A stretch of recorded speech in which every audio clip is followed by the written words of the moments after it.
పల్లీ చట్నీ, కొబ్బరి చట్నీ, కరివేపాకు చట్నీ ఇలా ఏదో ఒక పచ్చడి లేనిదే మన భోజనం పూర్తి కాదు. మరి అలాంటి చట్నీని తయారు చేసుకోవడానికి మనం ఏం ఉపయోగిస్తాం? మిక్సీ లేదంటే వెట్ గ్రైండర్ కదూ. సులభంగా త్వరగా చట్నీ చేయటం పూర్తవుతుంది కాబట్టి అందరూ వీటిపై ఆధారపడుతుంటారు. కానీ అదే సమయంలో రోట్లో రుబ్బుకున్న పచ్చడి అందించే రుచిని అది అందించలేదని కూడా అంటుంటారు మన పెద్దవాళ్ళు. మరి మిక్సీలో రుబ్బుకున్న పచ్చడి కంటే రోట్లో చేసుకున్న పచ్చడికి ఎందుకంత రుచి వస్తుంది? దానివల్ల మన ఆరోగ్యానికి అందే ప్రయోజనాలు ఏంటి? ఇప్పుడు తెలుసుకుందాం. పచ్చళ్లను లంచ్లో భాగంగా తినటం వల్ల మధ్యాహ్నం భోజనం అయ్యాక వచ్చే ఒక రకమైన నిద్రమత్తు, అలసటకు దూరంగా ఉండొచ్చట. ఒక చట్నీ చేసే క్రమంలో వాటిలో వాడే పదార్థాలన్నీ పచ్చడి బండతో ముక్కలు ముక్కలు చేయటం వల్ల వాటిలోని సూక్ష్మ పోషకాలు, స్టెరోల్స్, ఫ్లేవనాయిడ్స్ మొదలైనవన్నీ బయటికి విడుదలవుతాయి.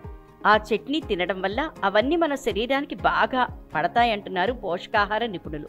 చాలా మంది చట్నీ అనగానే మిక్సీ లేదా వెట్ గ్రైండర్లో చేసేస్తుంటారు. త్వరగా పని పూర్తవడంతో పాటు ఎలాంటి అసౌకర్యం లేకుండా సులభంగా చట్నీ చేసేయొచ్చని భావిస్తారు. నిజానికి ఇలా మిక్సీలో చట్నీ చేయటం వల్ల వాటిలోని పోషకాలన్నీ నశించిపోతాయి. అదెలాగంటే మనం పచ్చడి కోసం వాడే పదార్థాల్లో ఉండే కొన్ని సూక్ష్మ పోషకాలు వేడికి తట్టుకోలేవు. కాబట్టి మిక్సీ లేదా గ్రైండర్లో పచ్చడి చేసే క్రమంలో ఉత్పత్తి అయ్యే వేడి వల్ల ఇవన్నీ నశించిపోతాయి. అదే రోట్లో రుబ్బుకునే పచ్చళ్ల కోసం పచ్చడి బండను ఉపయోగిస్తూ ఉంటాం. అది ఉష్ణ నిరోధకం కాబట్టి పచ్చడి చేసే క్రమంలో వేడి పుట్టకుండా అందులోని పోషకాలన్నీ అలాగే నిక్షిప్తమై ఉంటాయి.